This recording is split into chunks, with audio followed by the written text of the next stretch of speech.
Still a risk with our product. Even if it's a nicotine-based product, we have to age gate it. We don't want to market, distribute, sell, promote any of our products to youth. What role can technology play to do that age-restricted access to ensure that we don't have access? Welcome to Technovation. I'm your host, Peter High. My guest today is Aaron Gwinner. Aaron is the Senior Vice President and Chief Information Officer of Reynolds American. Reynolds American is an indirect, wholly owned subsidiary of British American Tobacco and represents the largest market in the global BAT group. The Reynolds organization and its predecessor companies can trace roots back to 1760. Aaron has helped modernize the technology landscape of the company, including a major cloud transformation. And I look forward to hearing more about the role that tech and digital can play in helping the company reach its stated purpose to build a better tomorrow by reducing the health impact of the business. Prior to joining Reynolds American, Aaron was a global leader of IT transformation and capabilities with the Coca-Cola Company. And with that company, he spent more than 2 decades in roles that included Chief Information Officer for Marketing, Digital, and Public Affairs, CIO, Eurasia, North Asia, and Middle East, where he was based in Moscow, as well as CIO of Global Customers. Aaron, welcome to Technovation. It's a pleasure to speak with you today.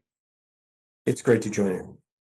Well, Aaron, let's begin with your company, Reynolds American. I provided a little bit of context, but I'd love to have you take it from there. And for those who may be less familiar with it, a brief description of the business, if you would. So, as you mentioned, we have a long history, and a lot of that history has been in cigarettes. The health impact of those products is well known. It's not a surprise to anyone.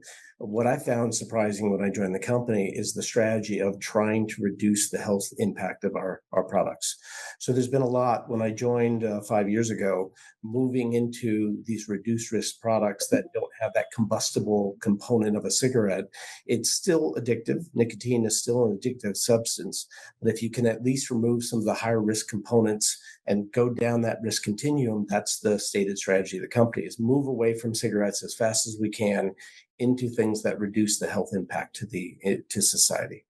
Really interesting. I look forward to double clicking on some of the methods, and especially methods your team might play in that. Before we get into that, though, I'd love to have you just offer a broader description of your role as Chief Information Officer of the company, a role you've had for a little bit more than 5 years now.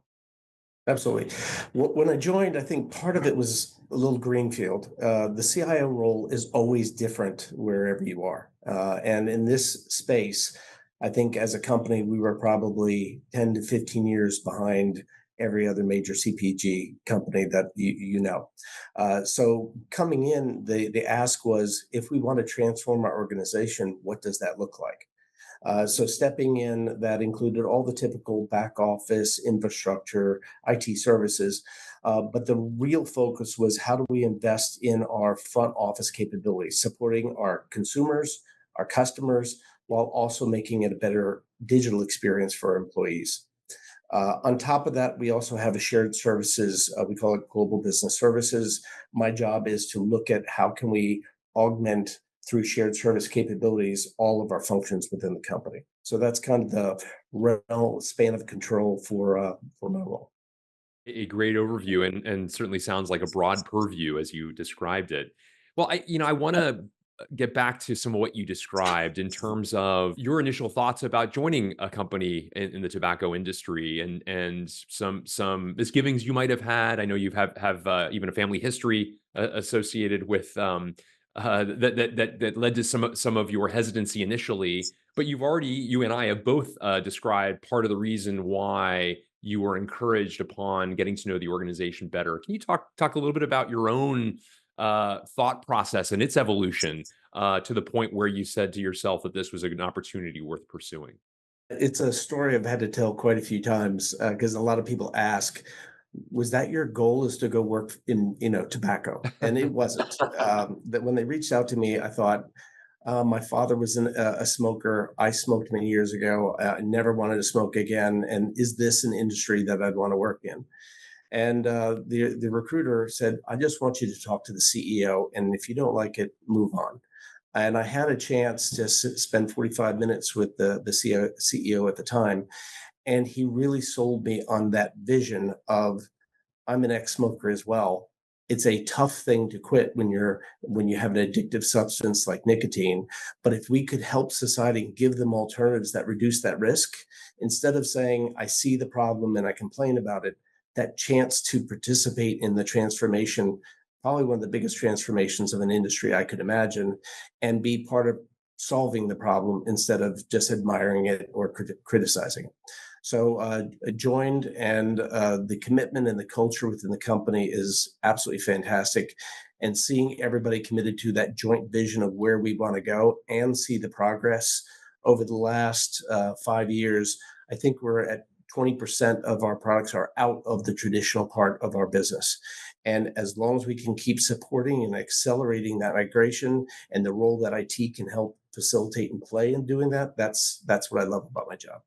Can you give some examples to the uninitiated? It would seem like perhaps a little bit of a leap to think about technology's role in that. But I know from our past conversations, there are some profound impacts indeed, and I wonder if you could share some of those here.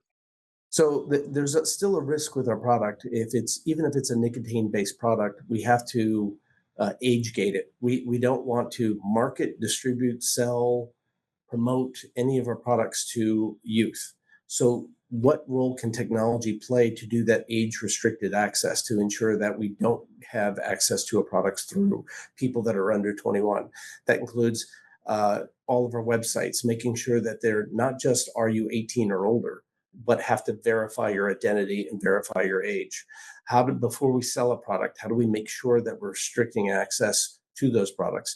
Technology and data can play a significant role in that, whether it's verifying an ID or ensuring that no access to our products or even marketing materials go to the wrong person in the wrong digital channel.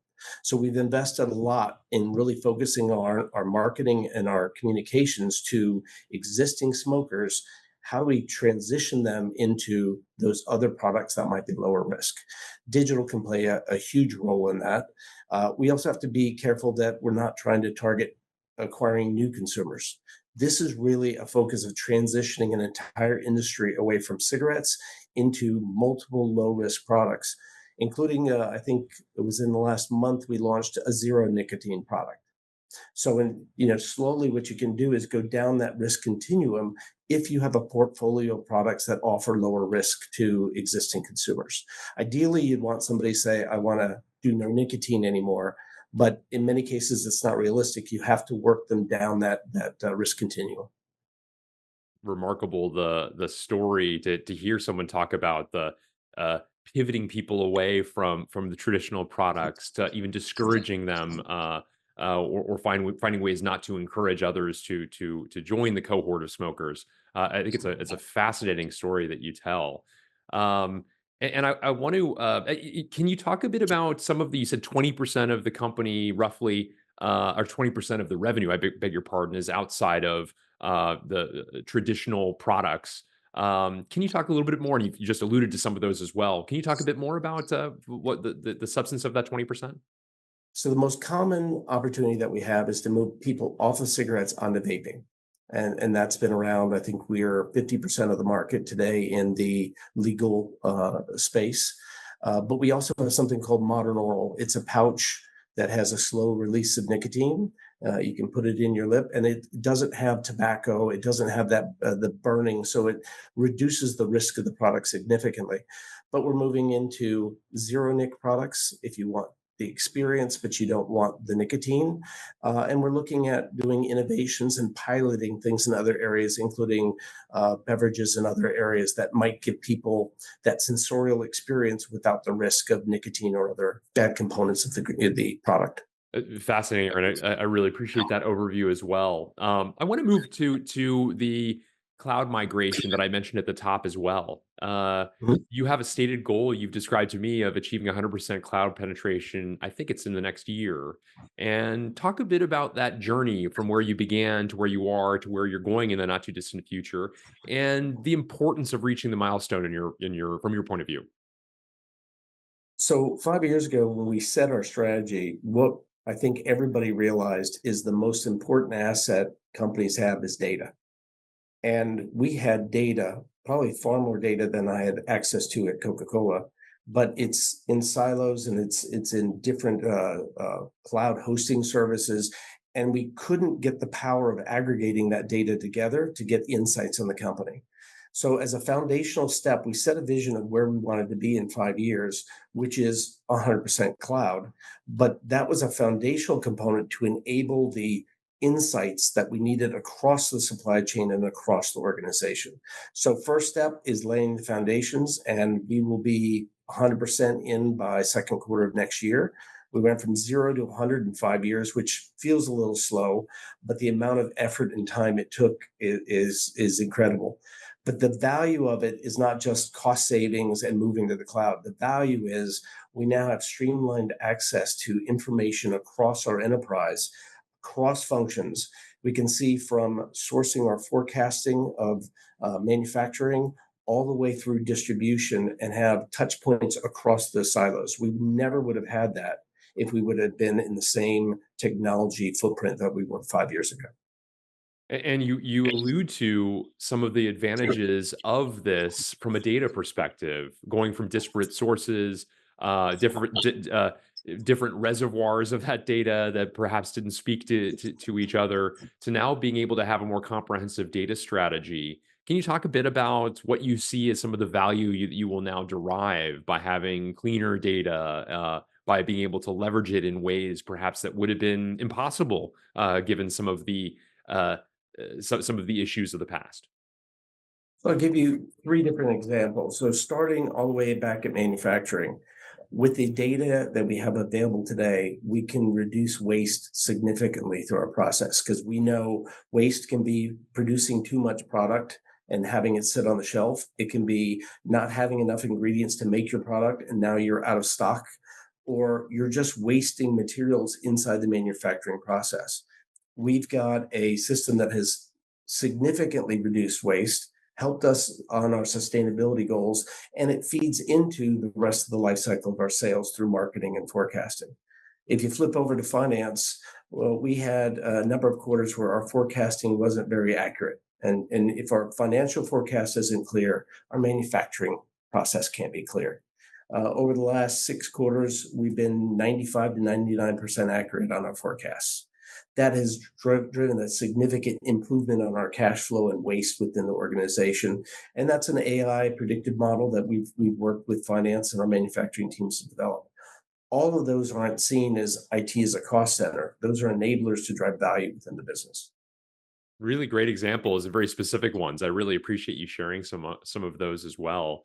I wonder what other trends excite you as you think about the future, Aaron. You have set, as noted, a great foundation that the organization can leverage in a variety of ways. And as you think about additional ways to parlay value from that, what are some of the things that come to mind, even if it's a little bit further out on your horizon or on your roadmap?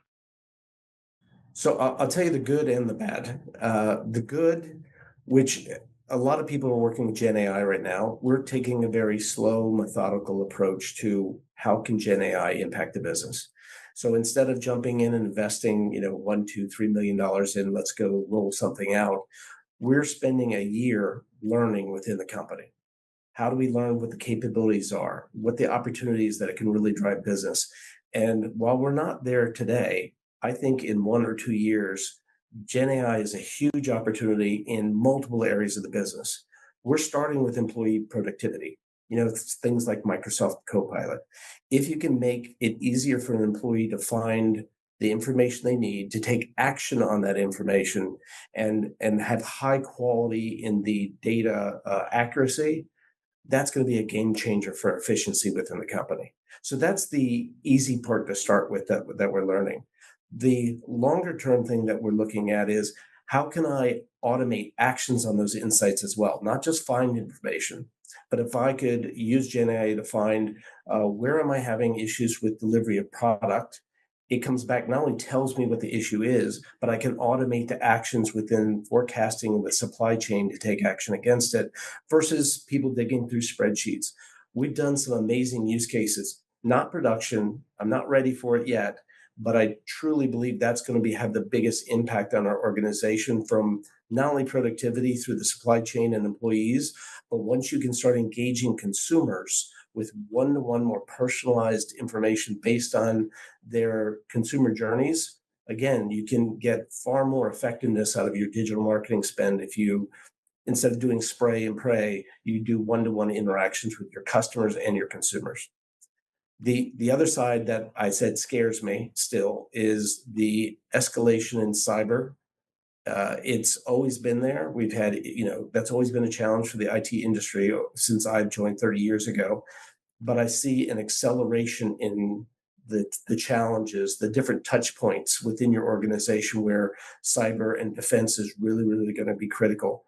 And I'm spending far more time now trying to develop myself in a space where I could depend on a CISO or I could depend on my cyber team. I think it's becoming more critical for boards, for CEOs, and for the entire organization to really understand the risks and challenges. It's not if it's going to happen, it's how well you can respond when it happens. Yeah, well said. I mentioned at the outset that you spent more than 2 decades with Coca-Cola. You had a diverse array of responsibilities, both functionally but also geographically. You mentioned at the outset that you joined a company 5 years ago that was 10 or 15 years behind some other CPGs, and Coca-Cola is certainly a legendary CPG to say the least. I wonder if you can reflect upon the diversity of experiences you had in coming into a role like this at an organization of such scale and reputation that has helped you sort of define what was possible in a company now like Reynolds American. The biggest thing I think that my 30 years has brought that I could really leverage at Reynolds was the international experience I had. Because once you start learning the different cultures and capabilities, the challenges across markets, how you can work with offshore, nearshore kind of vendors, instead of just saying we're an insular organization and our IT shop is here, we have a strong team in Monterrey, Mexico that we partner with to deliver to our business. We've offshored a lot of business services that was really commodity kind of services. We insourced and we built an internal team in Costa Rica. Uh, I think that experience of how do you make that work because you're separated and it's all virtual, that's probably one of the bigger changes we've made is probably 50% of the services that we have now, instead of being out of Asia, we've moved into the Americas. It's a much more effective model. They're part of our extended team. And I think that's something that if you've never done it before and working across borders and across cultures, I think it's been a really big impact on our team. And it's one of the few things my experience brought with me from Coca-Cola. Fascinating reflections. I appreciate those, Aaron. In closing, I was going to ask you if there's anything that you recently read, watched, and/or listened to that you would recommend to your peers. Anything come to mind? I've heard about this gentleman named Peter High. He's got a fantastic podcast.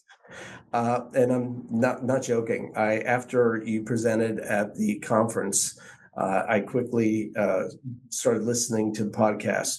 It's probably one of the best things. And you have 500 of them. Over 900 now, actually. 900. So I've made it through about eight.